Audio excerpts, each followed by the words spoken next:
Hello, എല്ലാവർക്കും ഇന്നത്തെ ദിവസത്തിൻ്റെ ബ്ലെസ്സിങ്സ് ആൻഡ് വിഷസ്. അപ്പോൾ ഇന്ന് ചെമ്മീനാണ് ഫ്രൈ ചെയ്തത്. ചെമ്മീനെല്ലാം ക്ലീൻ ചെയ്തെടുത്തിട്ടുണ്ട്. തലഭാഗം കട്ട് ചെയ്ത് അതിൻ്റെ ഉള്ളിലൊരു ചെറിയ ഡേർട്ട് ബാഗ് ഉണ്ട്, അതെടുത്ത് കളഞ്ഞു. കാലുകളെല്ലാം കട്ട് ചെയ്ത് കളഞ്ഞു. എല്ലാം സിസേഴ്സ് വെച്ച് തന്നെയാണ് ചെയ്തത്. ഇനി ഈ തലയുടെ ഗ്യാപ്പിൽ കൂടെ സിസേഴ്സ് താഴത്തേക്ക് ഇറക്കി ഡീവെയിൻ ചെയ്തു. ഇത് വേണമെങ്കിൽ നമുക്ക് വാൽ ഭാഗത്ത് കൂടെ ചെയ്യാം. ഡബിൾ ടെയിൽ ഉള്ളതുകൊണ്ട് ഒരു ടെയിൽ കട്ട് ചെയ്ത് കളഞ്ഞ് അതിൽ കൂടെ ഇൻസേർട്ട് ചെയ്ത് ഡിവൈൻ ചെയ്യാം. അതിനുശേഷം കത്തി വെച്ച് കട്ട് ചെയ്ത് ഗ്യാപ്പ് ചെയ്തെടുക്കണം. മസാല തേച്ച് പിടിപ്പിക്കാനാണ്. ഇനി മസാലയ്ക്ക് ഒരു ചെറുനാരങ്ങയുടെ ജ്യൂസ് എടുത്തിട്ടുണ്ട്. ആവശ്യത്തിന് ഉപ്പ്, കുറച്ച് ഉപ്പ് മതിയാവും. ചെമ്മീനായതുകൊണ്ട് അധികം ഉപ്പിൻ്റെ ആവശ്യം വരില്ല. 1 ടീസ്പൂൺ കുരുമുളക് പൊടിയും കൂടി ചേർത്ത് നല്ലതുപോലെ യോജിപ്പിച്ച് ഈ ചെമ്മീൻ്റെ ഗ്യാപ്പിലേക്കും തലയുടെ ആ ഭാഗത്തും താഴെയായിട്ടും തേച്ച് പിടിപ്പിക്കണം. ഞാനിവിടെ എടുത്തിരിക്കുന്നത് കാരച്ചെമ്മീനാണ്, ടൈഗർ പ്രോൺസ്. 1/2 കിലോ എടുത്തിട്ടുണ്ട്. ഒരു 9 എണ്ണം തൂങ്ങിയിട്ടുണ്ട്. അപ്പോൾ അതെല്ലാം തേച്ച് ഒരു മണിക്കൂർ വെച്ചതിന് ശേഷം നമുക്കൊരു മസാല ഫില്ല് ചെയ്ത് ഇതിനകത്ത് വെക്കണം.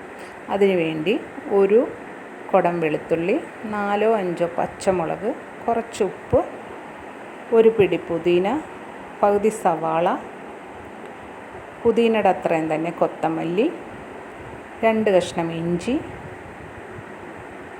1 ടീസ്പൂൺ മസ്റ്റേർഡ് സോസ്. ഈ വെജിറ്റബിൾസ് എല്ലാം പൊടിയായിട്ട് അരിഞ്ഞെടുക്കണം. അതുകൊണ്ട് ഞാനൊരു ചോപ്പറാണ് യൂസ് ചെയ്തത്.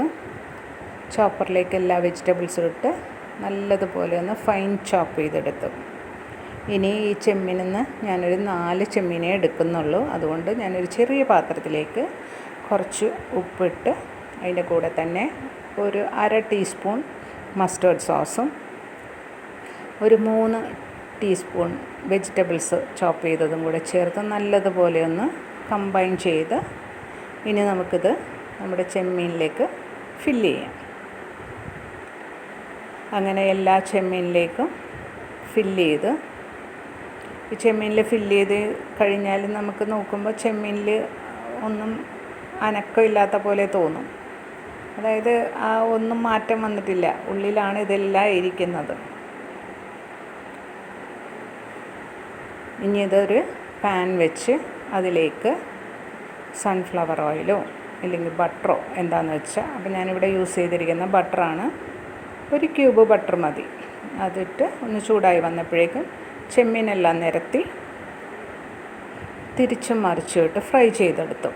ഈ ഫ്രൈ ചെയ്യണ സമയത്ത് ഞാനൊന്ന് മൂടി വെച്ചാണ് ഫ്രൈ ചെയ്തത്. അപ്പോൾ അത് കുറച്ചും കൂടെ സ്പീഡായിട്ട് ആയി കിട്ടും. പിന്നെ ചെമ്മീന് അധികം വേവുമില്ല, ഒരു കുറച്ച് സമയം മതി ചെമ്മീനൊന്ന് ആയി കിട്ടാനായിട്ട്. അപ്പോൾ ദേ ചെമ്മീനെല്ലാം റെഡിയായി വന്നിട്ടുണ്ട്. അപ്പോൾ ഇന്നൊരു സ്പെഷ്യൽ ഡേ ആയതുകൊണ്ട് ഒരു ഫിഷ് കറി, കാളാഞ്ചി ഫിഷാണ് യൂസ് ചെയ്തത്. അതിൻ്റെ കൂടെ ഒരു സാലഡും തയ്യാറാക്കിയിട്ടുണ്ട്. അപ്പോൾ എൻജോയ്.